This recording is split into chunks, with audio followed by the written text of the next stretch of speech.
This channel does not promote any violent, harmful, or illegal activities. All content provided by this channel is meant for an educational purpose only. পাকিস্তানের ভিতরে 100 kilometre পর্যন্ত ভেতরে আমাদের missile গেছিল, তত দূর পর্যন্ত আওয়াজ পৌঁছাতে হবে।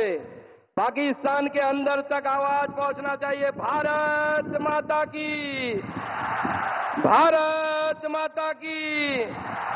মহান দেশের মহান নেতা নরেন্দ্র মোদী জিন্দাবাদ, মহান দেশের মহান নেতা নরেন্দ্র মোদী জিন্দাবাদ, জেপি নাড্ডা জিন্দাবাদ, ভারত মাতা কি। বন্ধুগণ, আজ আমাদের চরম সৌভাগ্য যে অপারেশন সিঁদুরের পর আমাদের 22 এপ্রিল মা বোনেদের মাথার সিঁদুর পাকিস্তান মিটিয়ে দিয়েছিল, পাকিস্তানের সাহায্যপ্রাপ্ত জঙ্গিরা মিটিয়ে দিয়েছিল। তার প্রতিশোধ যার নেতৃত্বে ভারতবর্ষ নিয়েছে, সেই যশস্বী প্রধানমন্ত্রী আজকে আমাদের মাঝে অপারেশন সিঁদুরের পর এসেছেন। তাকে হাততালি দিয়ে স্বাগত জানাবেন, অভিনন্দন জানাবেন এই আলিপুরদুয়ার তথা ডুয়ার্সের পবিত্র মাটিতে।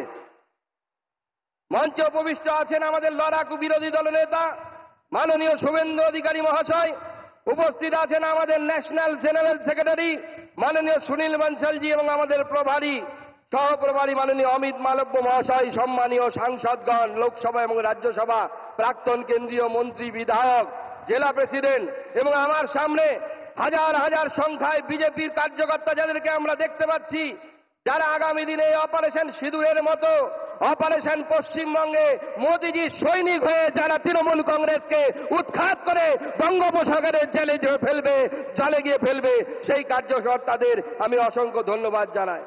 আমার বাগান থেকে আসা গোর্খা ভাই বোনেরা, দাদারা, তাদেরকে আমি আমার নমস্কার জানাই। আমাদের আদিবাসী ভাই বোনেরা, ভগবান বিরসা মুন্ডার সন্তান যারা, তাদেরকে আমি আমার সম্মান জানাই, নমস্কার জানাই এবং আলিপুর দুয়ার সহ ডুয়ার্সের প্রত্যেকটি মানুষকে এই পবিত্র ভূমি থেকে আমি নমস্কার জানাই। আজকে বন্ধুগণ, মাননীয় প্রধানমন্ত্রী বিজয় সংকল্প যাত্রার মধ্য দিয়ে পশ্চিমবঙ্গের বিজয়ের রথ আজকে থেকে আলিপুর দুয়ারের মাটি থেকে শুরু হচ্ছে। নরেন্দ্র মোদী সরকার আসার পর প্রথম কেউ উত্তরবঙ্গের মানুষকে মানুষ মনে করেছে। তার আগে কলকাতায় শুনতাম আমরা নর্থ বেঙ্গল মানে নর্থ বেঙ্গল। এখন সেই নর্থ বেঙ্গল থেকে মাননীয় প্রধানমন্ত্রীর হাতে 110 কোটি টাকার গ্যাস পাইপ প্রকল্প আজকে এই মাটি থেকে চালু হলো, যা আপনাদের বাড়ি বাড়ি গ্যাস পৌঁছে দেবে। আগে কেউ কোনোদিনও ভাবেনি। যখন বন্দে ভারত পশ্চিমবঙ্গে যখন প্রথম বন্দে ভারত চালু করার ব্যবস্থা হলো, আমরা জানতাম বন্দে ভারত চালু হলে কলকাতা থেকে অন্য কোথাও চালু হয়। নরেন্দ্র মোদীজি সেদিন কলকাতায় আসার কথা ছিল, ওনার মাতৃবিয়োগ হয়েছিল, মা মারা গেছিলেন। সেই অবস্থাতেও মাননীয় প্রধানমন্ত্রী ভার্চুয়ালি থেকে প্রথম বন্দে ভারত পশ্চিমবঙ্গের যখন চালু করলেন, কি চালু করলেন? কলকাতা টু এনজিপি, যাতে কলকাতার লোকেরাও সুবিধা পায় আর উত্তরবঙ্গ যে নর্থ বেঙ্গল, যাকে নর্থ বেঙ্গল বলা হতো, সেই নর্থ বেঙ্গলে যেন বন্দে ভারতের মধ্য দিয়ে জুড়ে যায়। আজকে কত বন্দে ভারত আমাদের উত্তরবঙ্গের মধ্য দিয়ে যাচ্ছে। বন্ধুগণ, এই নরেন্দ্র মোদীর সরকার আমাদেরকে প্রতিষ্ঠা করতে হবে। আগামী 26 নির্বাচনে আমাদের বিরোধী দলনেতা বললেন কেন?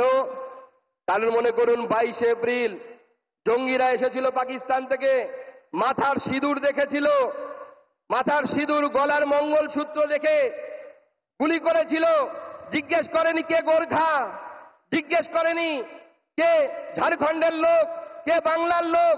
আর কিছুদিন আগে মুর্শিদাবাদে গেছিলাম, আমি গেছিলাম, আমাদের বিরোধী দলনেতা গেছিলেন, আমাদের অন্যান্য নেতৃত্ব গেছিলেন।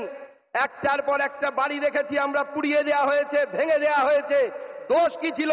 যারা পেহেলগাঁওতে মারা গেছিল তাদেরও একটাই দোষ, আর মুর্শিদাবাদে যাদের বাড়ি ঘর ভেঙে দেওয়া হয়েছিল তারা পালিয়েছিল, একটাই দোষ, তারা মাথায় সিঁদুর পরেন মহিলারা, গলায় কাঠের মালা রাখেন, গলায় মঙ্গলসূত্র রাখেন। তাই কাশ্মীর আর মুর্শিদাবাদ এক হয়ে গেছে। এই শক্তির বিরুদ্ধে আমাদের সকলকে গর্জে উঠতে হবে, লড়াই করতে হবে, আর সেই লড়াই নরেন্দ্র মোদীর নেতৃত্ব হবে।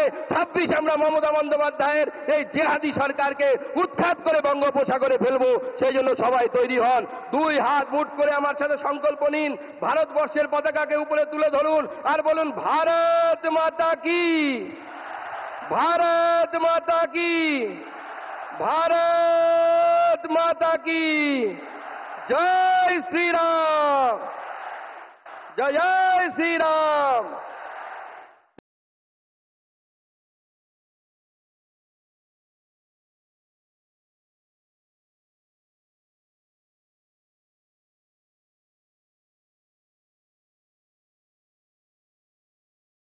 ক্লাস 10 ও ক্লাস 12 এর পরীক্ষা শেষ, রেজাল্ট আউট। এরপর কি পড়বেন, কোথায় পড়বেন, সুলুক সন্ধান এখন হাতের মুঠোয়। TV9 বাংলা এডুকেশন এক্সপো 2025, কলকাতার সবচেয়ে বড় এডুকেশন এক্সপো।